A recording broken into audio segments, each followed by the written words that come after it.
और आपको सीधे लिए चलते हैं फतेहपुर। सीएम योगी की जनसभा यहां पर चल रही है।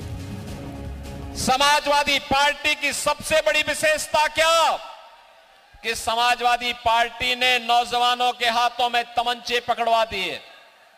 बहनों और भाइयों, ये तो भाजपा की सरकार है। भारतीय जनता पार्टी ने नौजवानों के हाथों में टैबलेट पकड़वाया है। स्मार्ट यूथ आज उत्तर प्रदेश और देश के विकास में अपना योगदान दे रहा है। बहनों और भाइयों, एक कांग्रेस के समय, समाजवादी पार्टी के समय जो राशन माफिया हावी थे, आज उनकी छुट्टी। आज 80 करोड़ लोगों को देश के अंदर फ्री में राशन की सुविधा का लाभ प्राप्त हो रहा है। 60 करोड़ लोग आयुष्मान भारत में 5 लाख रुपए की स्वास्थ्य बीमा प्राप्त कर रहे हैं। बहनों और भाइयों, 50 करोड़ लोगों के जनधन अकाउंट खुल गए। 12 करोड़ किसान आज किसान सम्मान निधि का लाभ प्राप्त कर रहा है। 10 करोड़ गरीबों के घर में उज्ज्वला योजना का रसोई गैस का सिलेंडर पहुंच गया है। और हमने तो दीपावली और होली के अवसर पर उसको एक बाबा सिलेंडर भी उपलब्ध करवा रहे हैं। बहनों और भाइयों, यही नहीं, 4 करोड़ गरीबों के मकान मिल गए हैं। और आज हम जब यहां पर आए हैं, मैं फिर कह रहा हूं, मोदी जी की ओर से जितने बच्चे हैं, जिन परिवारों के पास मकान नहीं है, कॉलोनी नहीं है, उनको आश्वस्त कर दीजिए अगले 5 वर्ष के अंदर उनका भी पक्का घर होगा।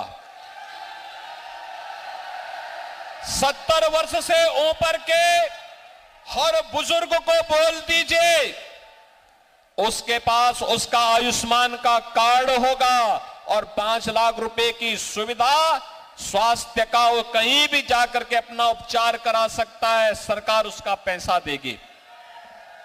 बहनों और भाइयों, ये भाजपा की सरकार है। मोदी जी हमारे नेता हैं,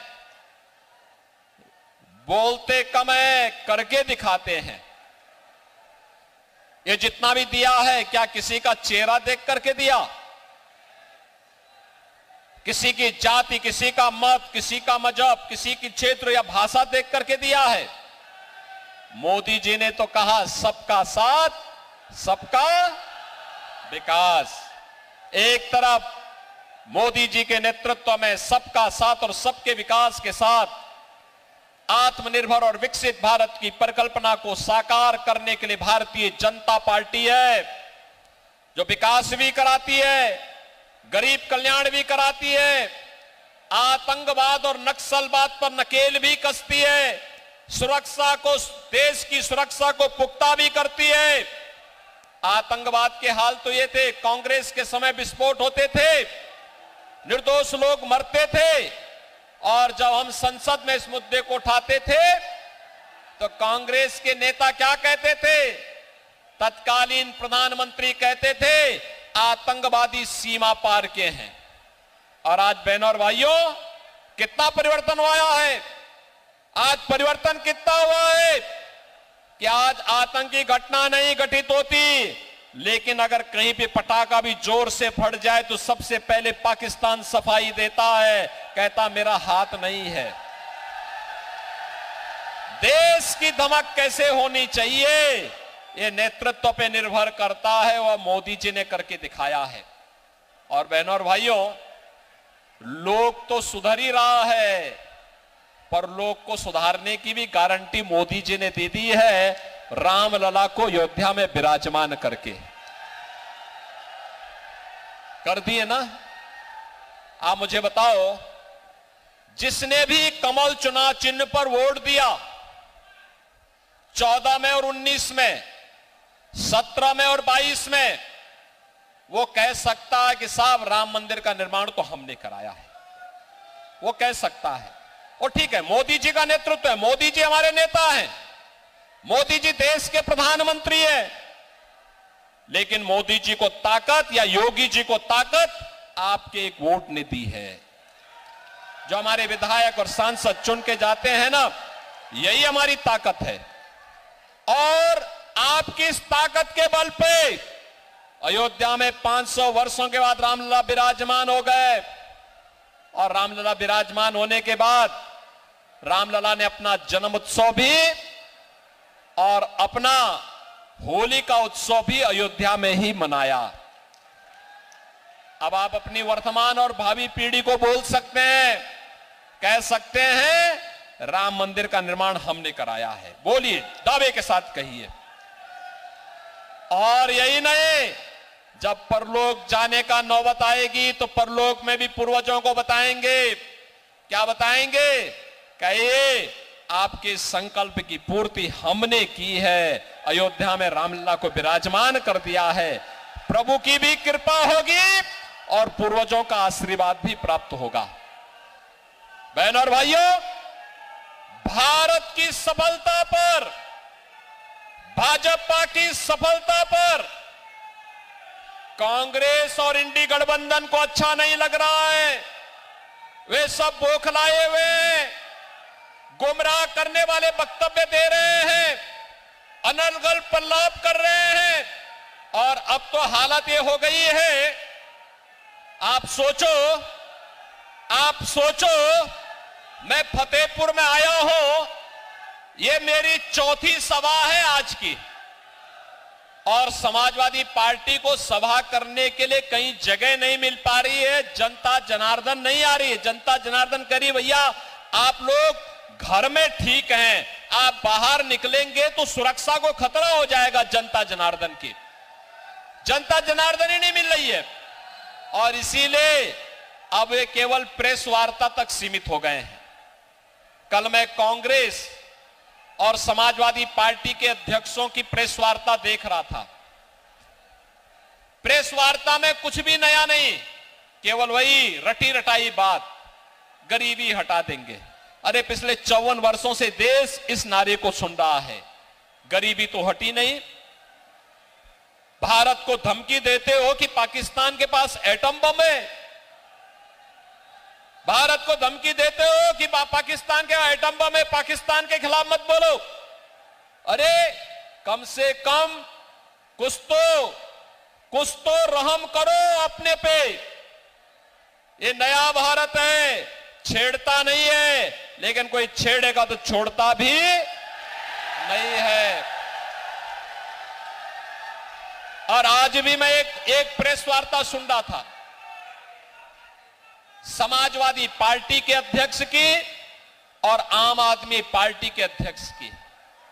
आम आदमी पार्टी के अध्यक्ष अरविंद केजरीवाल जी इस समय अभी जेल से छूटे हैं, तो जेल का साइड इफेक्ट उनको हो रहा है। साइड इफेक्ट इस रूप में, उनको यह लगता है सत्ता ही उनके लिए सब कुछ हो गई है। उनको यह लगता है कि सत्ता अब उनकी गई तब गई, अब अपनी सत्ता के साथ मुझे जोड़ते हैं। अरे भाई अरविंद जी, मैं तो एक योगी हूं, मेरे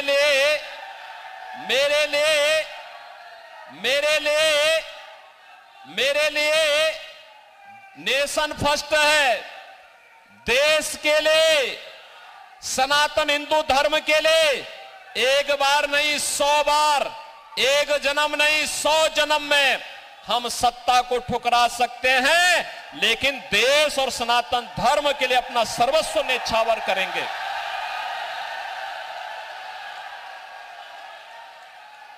हम लोगों का जो कुछ भी है वह तो जनता जनार्दन के लिए है। हमारा कोई अगला आगे पीछे नहीं है, जो कुछ है जनता जनार्दन के लिए है।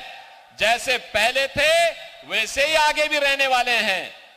मुख्यमंत्री हैं, अपने नेता के मिशन को जमीनी धरातल पर उतार करके गांव, गरीब, किसान, नौजवान, महिलाएं और बिना भेदभाव के योजनाओं को जनता जनार्दन के लिए समर्पित करने का काम भी कर रहे हैं।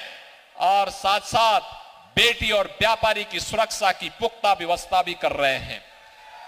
अयोध्या में रामलला का भव्य मंदिर के निर्माण में भी योगदान दिलवा रहे हैं, तो माफिया और अपराधियों का और दंगाइयों का राम नाम सत्य है की यात्रा भी निकाल रहे हैं। लेकिन आपने दिल्ली की सत्ता जिस उद्देश्य से हासिल की थी, याद करिए, आपने कांग्रेस के खिलाफ अन्ना हजारे जी के मिशन को कलंकित किया। अन्ना हजारे जी ने एक पवित्र मिशन चलाया था, भ्रष्टाचार के खिलाफ आंदोलन पुख्ता किया था, और आज भ्रष्टाचार में लिप्त, देश के पहचान का संकट खड़ी करने वाली, भारत की सुरक्षा पे सेंध लगाने वाली, भारत के विकास को बाधित करने वाली, भारत के अन्नदाता किसानों को आत्महत्या करने के लिए मजबूर करने वाली, भारत के नौजवानों को प्लान करने के लिए मजबूर करने वाली कांग्रेस को अपने गले का हार बना करके आप उसके पाप में शामिल हो गए हैं। और यही कारण है, देखो, संगति का असर तो पड़ता ही पड़ता है। कांग्रेस के भ्रष्टाचार में लिप्त हो गए तो स्वयं भी लिप्त होते होते जेल की शिक्षों के अंदर चले गए, और जेल के साइड इफेक्ट को मुझ पे थोपने का प्रयास कर रहे हैं। मुझ पे मत थोपिए, लेकिन एक बात मैं जरूर बोलता हूं कि आपकी खांसी से दिल्ली की जनता भी खांसते हुए दिखाई दे रही है, हाँफते हुए दिखाई दे रही है। क्या कर दिया है आपने दिल्ली को?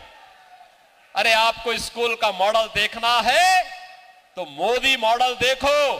अटल आवासीय विद्यालय मोदी जी के मार्गदर्शन में जो यूपी के अंदर बने हुए हैं। ऑपरेशन कायाकल्प के अंतर्गत 1,36,000 विद्यालयों का जो ऑपरेशन कायाकल्प हुआ है, आकर के कभी यूपी में टहल तो लो, देख तो लो।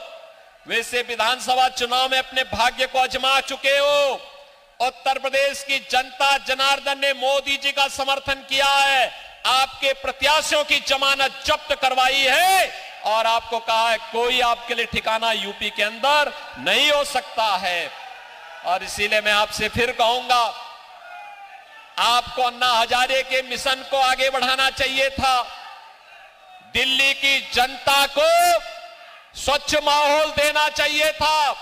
अगर तुलना दूर मत करिए, आपने 15 वर्ष में दिल्ली को कितना नारकीय स्थिति में पहुंचा दिया है।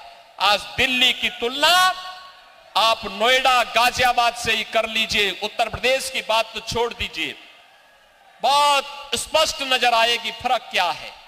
और इसीलिए मैं आपसे कहूंगा, ये जेल के साइड इफेक्ट का आपको आनंद से शांत भाव के साथ उपचार कराना चाहिए। और मैं तो आपको फिर यही कहूंगा, देश की आवाज यही है, जीतेंगे तो मोदी, जीतेंगे तो और आएंगे तो, क्योंकि जो राम को लाए हैं,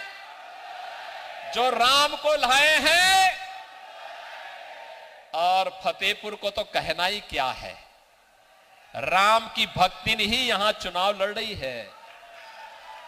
साध्वी निरंजन ज्योति,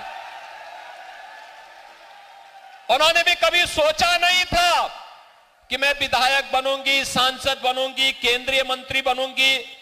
जीवन समर्पित किया प्रभु राम के चरणों में, जीवन समर्पित किया प्रभु राम के चरणों में, और राम जन्मभूमि आंदोलन से जुड़ी हुई है। राम जन्मभूमि आंदोलन के साथ जुड़ी रही। तब कोई चुनाव की बात ही नहीं करता था, तब तो एक ही संकल्प था, राम लला हम आएंगे।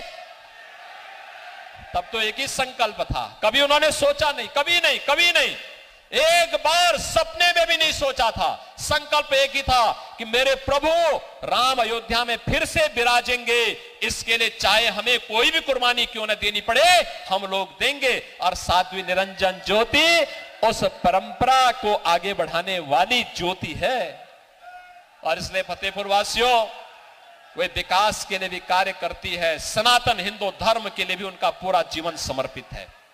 उसके इतर वो कुछ नहीं सोच सकती, उसके इतर उनका कुछ भी अन्य विकल्प, कोई भी उनका कोई दूसरा एजेंडा नहीं। इस सपा का जो एजेंडा है, कांग्रेस का जो एजेंडा है, आम आदमी पार्टी और आरजेडी का जो एजेंडा है, ये भाजपा का विधायक और सांसद नहीं अपनाता है।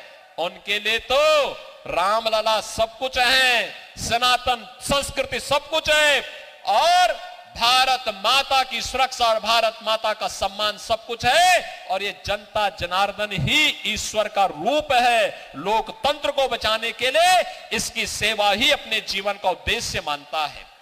और इसीलिए मैं आज आया हूं आपके पास, इसीलिए बहनों भाइयों मैं आपके पास आया हूं। इस भीषण गर्मी में, इस भीषण गर्मी में इतनी भारी तादाद में आपने हमें आश्वस्त कर दिया है कि यहां से जीतेंगी तो साध्वी ज्योति निरंजन ज्योति जी ही जीतेंगी। जीतेंगी ना? जीतेंगी ना? लेकिन जीत सामान्य नहीं है।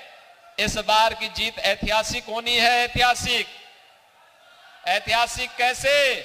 देखो, जब संकल्प की पूर्ति होती है तो उसका रिटर्न भी ऐतिहासिक होना चाहिए।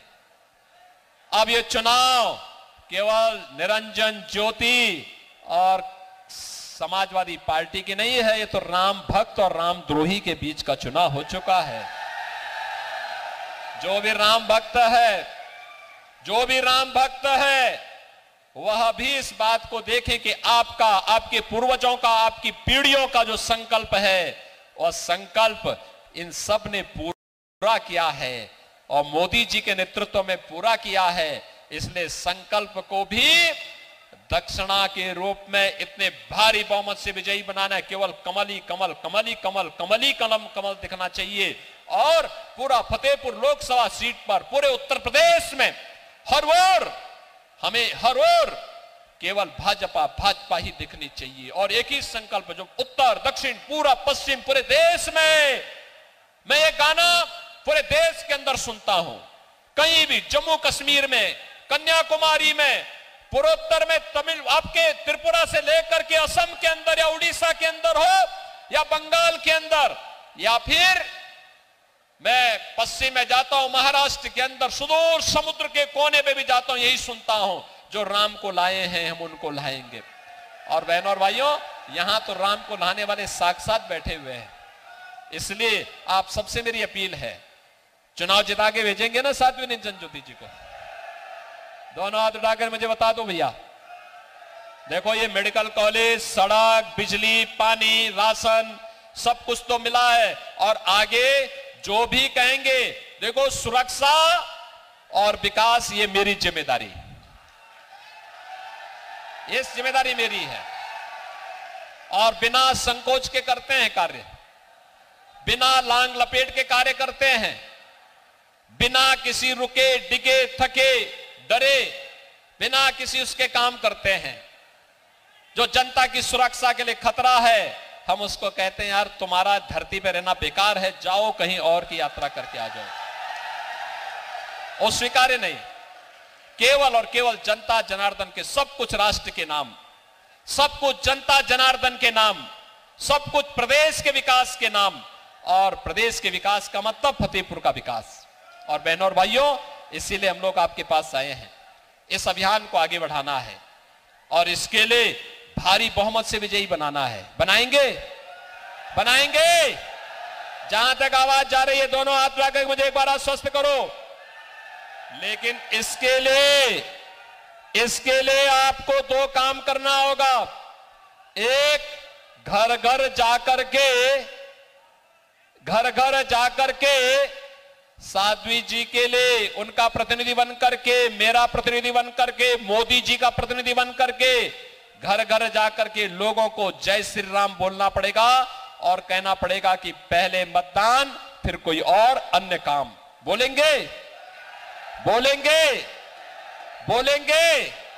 तो फिर मेरे साथ बोलेंगे, भारत माता की, भारत माता की, भारत माता की जय श्री राम, जय जय श्री राम।